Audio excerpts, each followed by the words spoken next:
예물을 드리실 성도님이 계십니다. 최두현 권사님, 은혜의 주님, 새가족 촉청잔치 가운데 봉사하고 헌신하는 성도 위에 함께하여 주시고 섬김을 통해 사랑의 마음과 기쁨이 충만하게 하시며 잔치에서 소외되는 자가 없도록 은혜 위에 은혜로 덮여 주옵소서. 아멘. 이번 새가족 초청잔치를 통해서 많은 영혼들을 주께로 돌아오게 하고 또 저희들을 통해서 주의 영광이 드러나게 될 줄로 믿습니다. 기도하겠습니다. 은혜의 주님, 말세에 우리 마산 성은교회를 구원의 방주와 같이 사용하여 주셔서 이곳 마산 땅에 주님을 알지 못하는 자들에게 주의 복음을 증거하는 교회 되게 하시니 감사를 드립니다.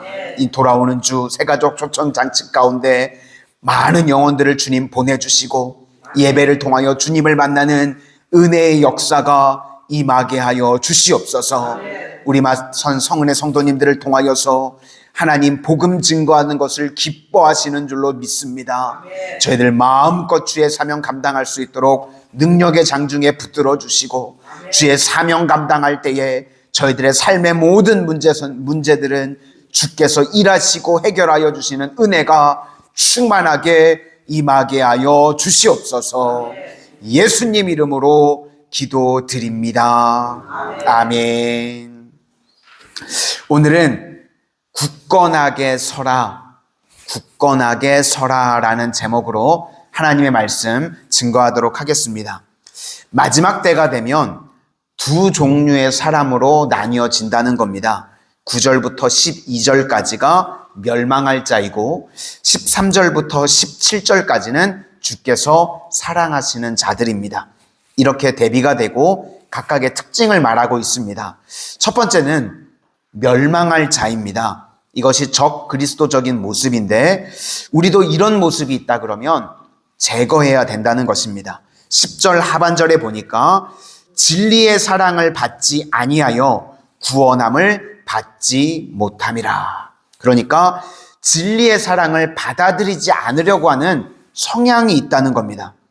예수님의 사랑과 말씀을 안 받아들이려고 그럽니다. 그러니까 구원을 못 받게 되겠죠. 그래서 적그리스도적이라고 하는 것은요, 성향의 문제고 행동의 문제라는 겁니다. 이것은 알고 모르고의 문제가 아니라요, 그냥 하나님이 싫은 겁니다. 그래서 싫어하는 성향과 행동이 그 사람에게 있다는 겁니다. 그러면 뭘 좋아하는가? 자기의 이익만을 좋아합니다. 그래서 내 성향이요, 하나님의 말씀을 듣고 다 압니다. 그런데 자꾸 거절하고 자꾸만 배척하게 되고 이게 쌓이게 되면요, 나중에는 알고도 못 고치게 됩니다. 대표적으로 애굽의 바로 왕이 그랬죠. 한두 가지 재앙이 임하게 되면 이제 압니다. 하나님이 있다는 것도 알고 이 재앙을 행하시고 계시는 것도 압니다. 근데 계속 불순종을 하다 보니까요, 관성이 생겨가지고요, 그냥 망할 때까지 끝까지 갑니다.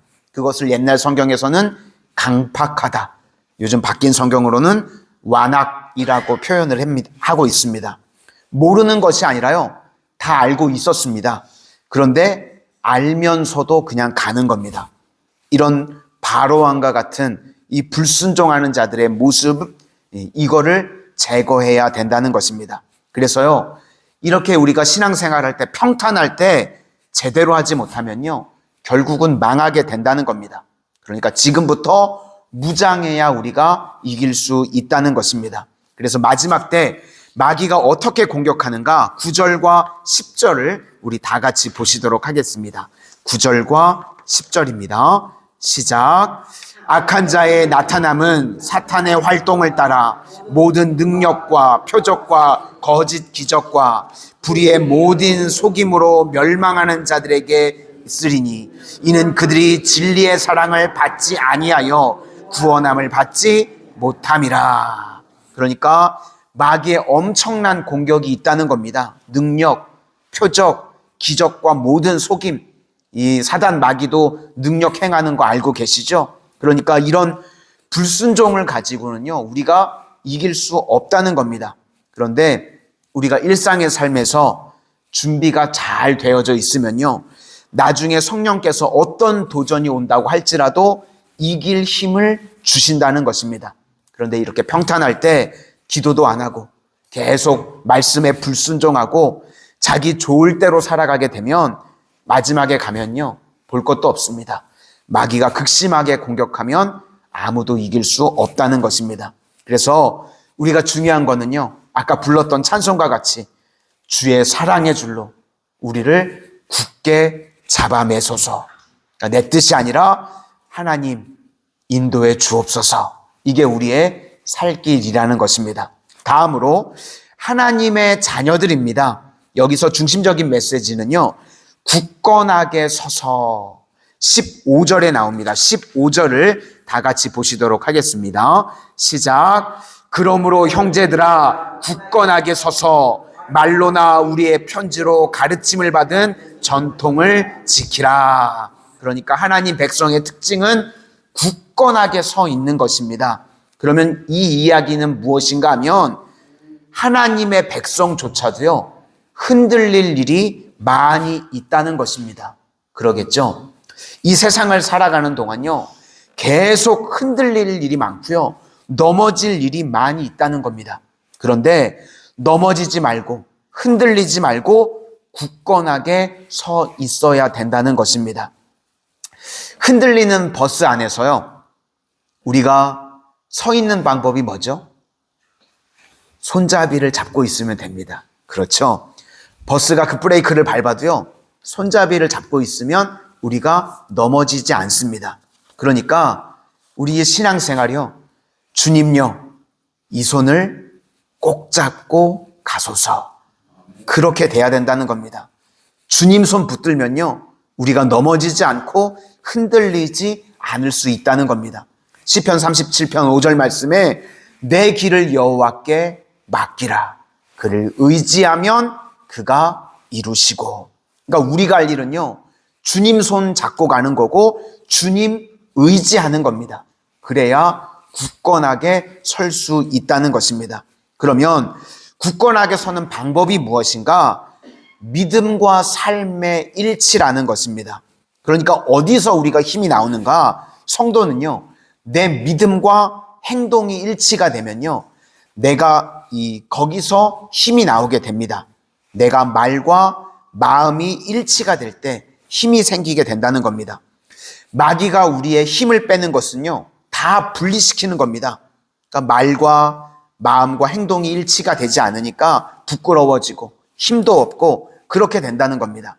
그래서 주일 성수, 우리가 안식이 중요하다고 이야기를 하는데, 안식일은요, 말씀을 내면화시키는 시간입니다.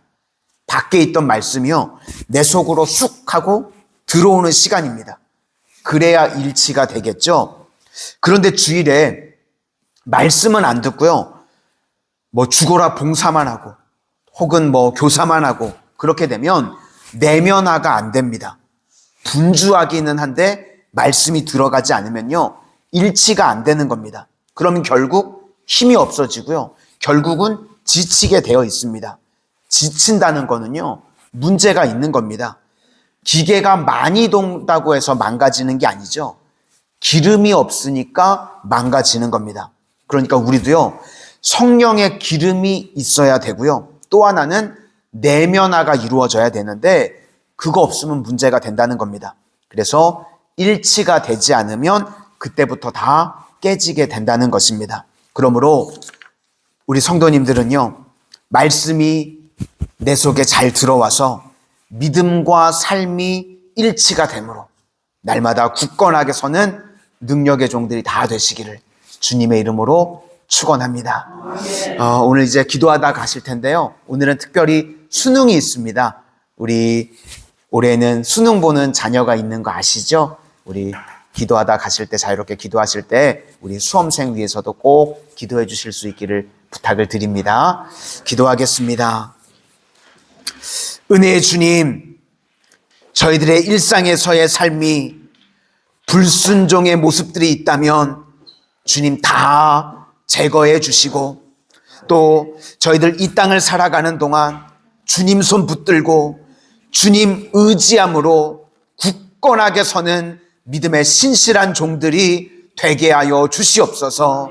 믿음과 삶이 일치되는 능력 있는 삶을 살아가는 저희 모두가 되게 하여 주시옵소서.